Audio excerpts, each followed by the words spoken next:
Hi, welcome to my channel Raj tech. మనం విశ్వం గురించి తెలుసుకున్నాం, ఖగోళ ప్రమాణాలు తెలుసుకున్నాం. నెక్స్ట్ సౌర కుటుంబం గురించి తెలుసుకుందాం. సౌర కుటుంబం అంటే ఏంటంటే సూర్యుడి కేంద్రంగా ఉండి సూర్యుని చుట్టూ గ్రహాలు ఉపగ్రహాలు తిరుగుతూ ఉంటాయి. దాన్ని సౌర కుటుంబం అంటారు. ఆస్ట్రాయిడ్స్, తోకచుక్కలు, ఉల్కలు, ఉల్కాపాతాలు, దుమ్ము ధూళి కణాలు మొత్తం కలిసి సౌర కుటుంబం అన్నమాట. ఈ సౌర కుటుంబానికి మెయిన్ ప్రధాన సూత్రధారి పాత్రధారి సూర్యుడు మాత్రమే. సూర్యుడి గురించి తెలుసుకుందాం. సౌర కుటుంబం అంతటికీ కాంతిని ఉష్ణాన్ని వెదజల్లే ఖగోళ సముదాయం. అంటే మెయిన్ కేంద్రం సూర్యుడు అనమాట. కాంతిని ఉష్ణాన్ని వెదజల్లుతుంటాడు అనమాట. దీనిలో శక్తి కారణము కేంద్రక సంలీన చర్య ద్వారా సూర్యునిలో శక్తి వస్తుందంట. అంటే ఆ చర్య ద్వారా కేంద్రకాలన్నీ సంలీన చర్య ద్వారా అది మండుతుంటుంది అనమాట. సూర్యునిలో ప్రధాన వాయువు చెప్పుకున్నాం హైడ్రోజన్ అని. సూర్యుడిలో రెండవ ప్రధాన వాయువు హీలియం అని చెప్పుకున్నాం. హైడ్రోజను 71% ఉంటుంది, హీలియము 26.5% ఉంటుంది. సూర్యుని కాంతి భూమిని చేరడానికి పట్టు కాలం. చూడండి, చాలా ముఖ్యమైన బిట్ ఇది. చాలా రకాల ఎగ్జామ్స్లలో ఈ బిట్ అడిగారు. సూర్యుని నుండి కాంతి భూమిని చేరడానికి పట్టు సమయం ఎంత అంటారు.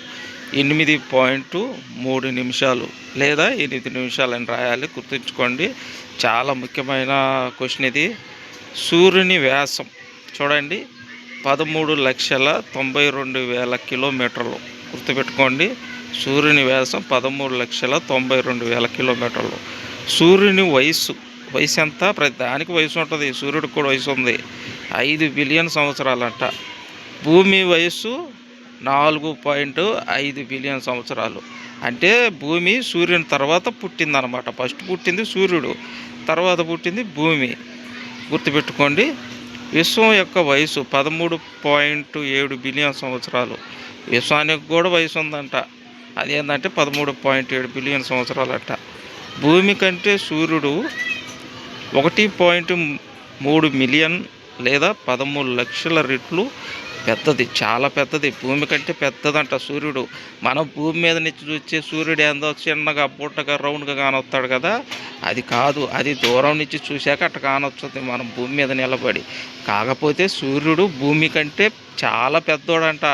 దూరంలో ఉండేకి చిన్నదిలాగా కానొస్తుంది మనకి. గుర్తుంచుకోండి, చాలా రెట్లు, 13 లక్షల రెట్లు పెద్దది. 1.3 బిలియన్లు పెద్దది. భూమి కంటే సూర్యుడు పెద్దది. భూమి యొక్క గురుత్వాకర్షణ శక్తి కంటే సూర్యుని గురుత్వాకర్షణ శక్తి 28 రెట్లు ఎక్కువగా ఉంటుంది. అంటే భూమి యొక్క గురుత్వాకర్షణ శక్తి అంటే చూడండి, గురుత్వాకర్షణ శక్తి అంటే మనం ఏదన్నా పైకి సిరేచ్చే తిరిగి భూమి అది కిందకు లాక్కుంటుంది. అది మనిషి అయినా సరే, ఏదైనా సరే. భూమి మీద ఏమున్నా ఏదైనా సరే భూమికే సొంతం అన్నమాట. పైకి సిరేచ్చే అది తిరిగి భూమి మీదకే వస్తుంది. న్యూటన్ చెప్పాడు కదా, యాపిల్ చెట్టు కింద కూర్చొని యాపిల్కాయ ఊడిపడింది. భూమి మీద ఎందుకు పడింది? పైకి వెళ్ళొచ్చు కదా, మనం భూమి మీద ఉన్నాం కదా, పైకి ఎందుకు కిందకు పడింది అని చెప్పి న్యూటన్ సిద్ధాంతాన్ని ప్రతిపాదించాడనమాట. గుర్తుపెట్టుకోండి. అంటే కిందకు రావడానికి, యాపిల్కాయ కిందకు రావడానికి కారణం ఏంటంటే గురుత్వాకర్షణ శక్తి. ఈ శక్తి సూర్యుడిలో కూడా ఉంటుందంట. సూర్యుడిలో భూమి కంటే ఎక్కువ శక్తి ఉందంట, 28 రెట్లు అనమాట. గుర్తుంచుకోండి. చూడండి, సమాన సూర్యకాంతి గల ప్రదేశాలను కలుపుతూ గీసే రేఖలను ఐసోయల్స్ అంటారంట. సూర్యకాంతి అనేది రేఖల రూపంలో వస్తుంటుంది. సమానంగా ఒకే చోట ఒకే వేడి ఉండదంటే దాన్ని ఐసోయల్స్ అంటారంట.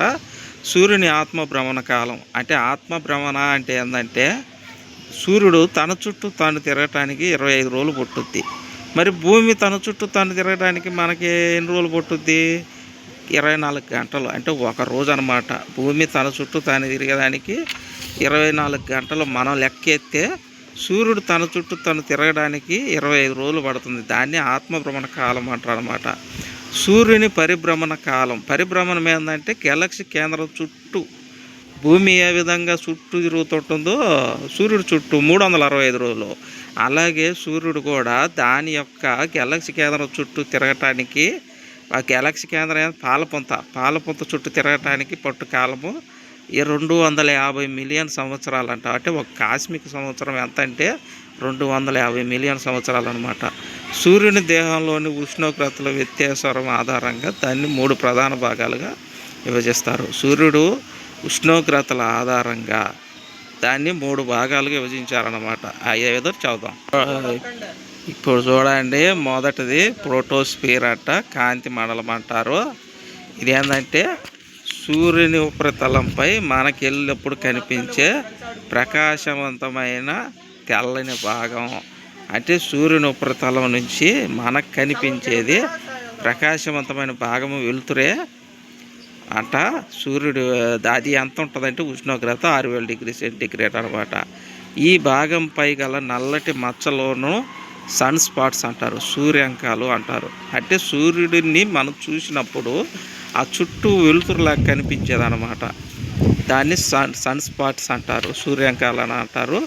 ఈ భాగం నుండి సౌరజాలాలు భూ ఉపరితలం వైపుకు వచ్చి ధ్రువ ప్రాంతాల్లో ఆకాశంలో ఎరుపు ఆకుపచ్చ చారల్లో కనిపిస్తాయి.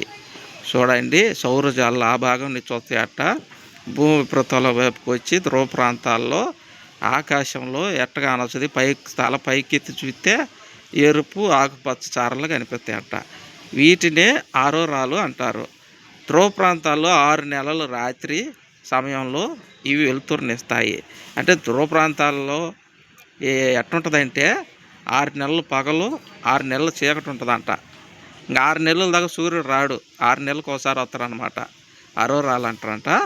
ఉత్తర ధ్రువ ప్రాంతంలో వీటిని అరోరా బొరియాలిస్ అంటారనమాట. చూడండి, ఉత్తర ధ్రువంలో వీటిని పిలిచే పేరు అరోరా బొరియాలిస్. దక్షిణ ధ్రువ ప్రాంతాల్లో వీటిని అరోరా ఆస్ట్రాలియస్ అంటారట. గుర్తుపెట్టుకోండి. రెండోది క్రోమోస్పియరు. చూడండి, రెండో పాయింట్ క్రోమోస్పియరు. గాలి బాగా తోలుతుంది, ఇక్కడ తోలుతుంటే పేపర్లు లేచిపోతున్నాయి. అయినా కూడా ఎట్టక్కడ కష్టపడి చేస్తున్నాను. క్రోమోస్పియర్ అంటే వర్ణావరణం. ఉష్ణోగ్రత ఎంత ఉంటుందంటే 32,400 డిగ్రీల సెంటీగ్రేడ్ ఉంటుందంట. ప్రోటోస్పియర్ చుట్టూ ఉండే ఎరుపు నారింజ రంగు భాగాన్ని క్రోమోస్పియరు అంటారు. అంటే సూర్యుడిని మనం చూసినప్పుడు గుండ్రంగా ఉంటుంది కదా, ఆ గుండ్రంగా అంచు వెంబటి దాన్నేమో ప్రోటోస్పియర్ అంటారు అనమాట. ఆ అంచు నుంచి కొద్దిగా లోపలికి పోతే సూర్యుడు లోపలికి, దాన్ని క్రోమోస్పియర్ అంటారు. దాని ఉష్ణోగ్రత ఎంత ఉంటుందంటే అంటే వేడి అనమాట, 32,400 డిగ్రీలు ఉంటుందన్నమాట. ఇది ఉదయం సాయంత్రం మాత్రమే కనిపించే భాగం. ఇది పొద్దుగూకేటప్పుడు, సూర్యుడు పొద్దున్నే లేచేటప్పుడు, ఈ 2 భాగాల్లో మాత్రమే క్రోమోస్పియరు ఎర్రగా కానొచ్చు అనమాట, నారింజ రంగు అంట. దీనిపై గల నల్లటి మచ్చలను ఫ్రాన్హోఫర్ రేఖలు అంటారు. అంటే ఈ భాగంలో ఉన్న మచ్చల్ని ఫ్రాన్హోఫర్ రేఖలు అంటారు. ప్రోటోస్పియర్ కూడా ఉంది కదా, దాంట్లో మచ్చల్ని సూర్యాంకాలు అంటారనమాట, సన్ స్పాట్స్. గుర్తుపెట్టుకోండి. మూడవ భాగం కరోనా. చూడండి, కరోనా అంటే మొన్న వచ్చింది కదా 2021లో ఆ జబ్బు వచ్చి జనాలందరూ చంపేసిందే ప్రపంచం మొత్తం. ఆ కరోనా కాదండి, ఇది సూర్యునిలో ఉన్న భాగం కరోనా. దీనికి ముందే పేరు పెట్టారు. ఈ కరోనా కంటే ఆ కరోనానే ముందు ఉన్నదన్నమాట. ఈ సూర్యుడికి ఆ పేరు ఉంది, దయచేసి ఈ కరోనా అనుకోవద్దు. ఇక్కడ ఉష్ణోగ్రత 27 ఎంత ఉంది లక్షలు, 27 లక్షల డిగ్రీల సెంటీగ్రేడ్. అంటే వేడి అనమాట. సూర్యుడి నుంచి 3 భాగాలు అనమాట. పై అంచు నుంచి లోపల పోతే ఏముంది, క్రోమోస్పియర్ ఉంది. ఇంకా కొద్దిగా పోతే కరోనా అనమాట. ఉష్ణోగ్రత చూశారు ఎంత ఉందో. ఇది గ్రహణ సమయంలో మాత్రమే వలయంలో మెరుస్తూ కనిపించే భాగం. ఇది చూడండి, గ్రహణాలు, సూర్యగ్రహణం చంద్రగ్రహణం సమయాల్లో మాత్రమే కనిపించదంటే ఇది అత్యధిక ఉష్ణోగ్రత కలిగిన భాగం. ఇక్కడ వేడి చాలా ఎక్కువగా ఉంటుందంట. ఈ చూడండి, సూర్యుడు ఎట్టున్నాడు, ఇక్కడ రౌండ్ భాగము. ఆ భాగాన్ని ఒక బిట్టుగా తీసుకొని ఈ మిత్తన మ్యాప్లో చూపించారు. అది ఎట్టంటే పైన తెల్లగా ఉంది కదా, అది ఫోటోస్పియర్ మనకు కనిపించేది. ఆ తెల్లదానికానిచ్చే కొద్దిగా కిందకు వచ్చే స్టాటోస్పియర్ అనమాట. కొద్దిగా మా సెంటర్కి వస్తే కరోనా భాగం అంటాడు. సెంటర్ నుంచి వచ్చేది కరోనా అనమాట. గుర్తుంచుకోండి. తర్వాత గ్రహాల గురించే మనం తెలుసుకుందాము. సూర్యుడి నుండి కాంతి ఉష్ణాన్ని పొందుతూ సూర్యుని చుట్టూ తిరిగే ఖగోళ సముదాయాలు గ్రహాలు అనమాట. చూడండి, మధ్యలో సూర్యుడు ఉన్నాడు, చుట్టూ 9 గ్రహాలు ఉన్నాయి. ఆ గ్రహాల్లో మనం మూడో భాగం ఉందో చూడు, భూమి. మూడోది కుడివైపున ఉంది, రెండోది అది మూడో గీత మీద ఉంటుంది. అది అనమాట. బుధుడు ఫస్ట్ ఉండేది బుధుడు, రెండోడు శుక్రుడు, మూడోవాడు భూమి అనమాట. అంటే మూడో గీతలో ఉన్నాం మనము, ఆ సూర్యుడికి అంత దూరంలో ఉన్నాం అనమాట. గుర్తుంచుకోండి. ఈ గ్రహాలు వీటి సంఖ్య 8 అంట. మేము చదువుకున్న రోజుల్లో 9 అని ఉన్నది, కానీ ఒకటి తగ్గింది. ఎందుకు తగ్గింది, ఏంటికి తగ్గిందో చెబుతాము. 9వ గ్రహమైన ప్లూటోను చూడండి. 9వ గ్రహం ప్లూటో ఉందా, 2006 అక్టోబర్ 24న అప్పుడు మా చదువు అయిపోయిందిలే. చెక్ రిపబ్లిక్ రాజధాని అంటే ఆ దేశం అనమాట. చెక్ రిపబ్లిక్ అనేది 2006 అక్టోబర్ 24న ప్రేగ్లో, చెక్ రిపబ్లిక్ రాజధాని అయిన ప్రేగ్లో జరిగిన అంతర్జాతీయ ఖగోళ శాస్త్ర సమావేశంలో గ్రహాలకు ఉండవలసిన లక్షణాలు లేకపోవడం వల్ల దాన్ని తొలగించి మరగుజ్జు గ్రహాల జాబితాలో చేర్చు. అంటే దీనికి లక్షణాలు లేవంట. గ్రహ లక్షణాలు మనకి ఎట్లుంటాయి ఆడవాళ్ళకి మగవాళ్ళకి లక్షణాలు, ఆ విధంగా ఇదేంటంటే చలనం లేకుండా అదేదో లక్షణాలు లేవంట. దానివల్ల దాన్ని తొలగించారు. ప్లూటోను మృత గ్రహం అని, డార్క్ ప్లానెట్ అని, ద్వార్ప్ అనమాట. ద్వార్ప్ ప్లానెట్ అంటారట. ప్రస్తుతం దీనికి ఓ పేరు పెట్టారు, 13, 43, 40 అనమాట. మరగుజ్జు గ్రహాల్లో అతి పెద్దది ఎరిస్సు, అంటే చిన్నది సెరిస్సు. చూడండి, పెద్దది ఎరిస్సు, చిన్నది సెరిస్సు అనమాట. అంటే ఈ ప్లూటో లాగే చాలా గ్రహాలు ఉన్నాయి, వాటిల్లో పెద్దది ఎరిస్సు, చిన్నది సెరిస్సు అనమాట. చూడండి, గ్రహాల వర్గీకరణ, గ్రహాలను కూడా వర్గీకరించారు. మనకు ఉన్నాయి కదా 8 గ్రహాలు. భూకక్ష ఆధారంగా గ్రహాలను 2 రకాలుగా వర్గీకరించారు. అంటే భూమి కక్ష, అంటే ఆ కక్ష భూమి తిరిగే గీత ఉంది కదా, ఆ కక్షను బేస్ చేసుకొని భూమికి లోపల ఉన్న గ్రహాలు, బయట ఉన్న గ్రహాలు అని చెప్పి గ్రహాలని 2 రకాలుగా వర్గీకరించారు. నిమ్న గ్రహాలు భూకక్షకు లోపల ఉన్న గ్రహాలు అనమాట. అంటే భూమికి లోపల, భూమికి కక్ష ఉంది కదా, మూడో గీతకి లోపల అంటే సూర్యుడికి దగ్గరగా ఉన్న గ్రహాలు బుధుడు, శుక్రుడు, తర్వాత భూమి. అంటే ఫస్ట్ దగ్గరగా ఉన్నవాడు బుధుడు సూర్యుడికి, రెండోవాడు శుక్రుడు, మూడోవాడు భూమి. గుర్తుపెట్టుకోండి. తర్వాత ఉన్నత గ్రహాలు అంటే భూమికి బయట వైపు ఉన్న గ్రహాలు మొత్తం ఉన్నాయి కదా 8, సూర్యుని చుట్టూ 8 గీతలు. 8 గీతల్లో భూమి 3వ గీత వేసుకోండి. తర్వాత భూమి తర్వాత ఉన్న గ్రహాలు ఉన్నత గ్రహాలు అంటారు, సుపీరియర్ అంటారు అనమాట. అది అవతల వైపు ఉన్న గ్రహాలు అనమాట. ఎవరెవరు ఉన్నారంటే భూమి తర్వాత అంగారకుడు, బృహస్పతి, శని, యురేనస్, నెప్టూన్ అనమాట. ప్లూటో ఉన్నది మేము చదివేటప్పుడు ఆ ప్లూటోని తీసేశారు. ఎందుకు తీసేశారో కూడా చెప్పాను కదా. గ్రహాల యొక్క భౌతిక రసాయన ధర్మాల ఆధారంగా 2 రకాలు వర్గీకరించారు. వీటికి మళ్ళీ ధర్మాలు ఉన్నాయంట గ్రహాలకి. ఏదో అంట చూడండి, ఇందా చెప్పే లక్షణాలు లేవని, ఆ లక్షణాలు లేకపోబట్టి ప్లూటోని తొలగించారు. ఇప్పుడు వీటికి లక్షణాలు ఉన్నాయంట. చూడండి, భౌతిక రసాయన ధర్మాలు అంట, అయ్యి అనమాట లక్షణాలు. లక్షణాలు అంటే ఎంతో అనుకుంటారు. చూడండి, అంతర గ్రహాలు లేదా భౌమ గ్రహాలు అంటారు. ఎన్నరు శిలల చేత నిర్మితమై తక్కువ పరిమాణం కలిగి అత్యధిక సాంద్రత కలిగిన గ్రహాలు. చూడండి, శిలలు అంటే కొండలు అనమాట. కొండలతో నిర్మితమై తక్కువ పరిమాణం ఉంటాయంట, అధిక సాంద్రత కలిగి ఉంటాయన్నమాట. ఉదాహరణకు బుధుడు, శుక్రుడు, భూమి, అంగారకుడు అనమాట. అంటే ఆ ధర్మాలను బట్టి ఈ గ్రహాలుగా చూపించారన్నమాట. బాహ్య లేదా జోవియన్ గ్రహాలు. చూడండి, విషపూరితమైన వాయువుల చేత ఏర్పడి పరిమాణం పెద్దగా ఉండి అత్యల్ప సాంద్రత కలిగిన గ్రహాలు. చూడండి, అసలు గ్రహము అంటే ఏంటంటే జీవులకు అనుకూలంగా ఉండాలన్నమాట. విషపూరితమైన వాయువులు ఉంటాయంట అక్కడ ఏ జీవి బతకదనమాట.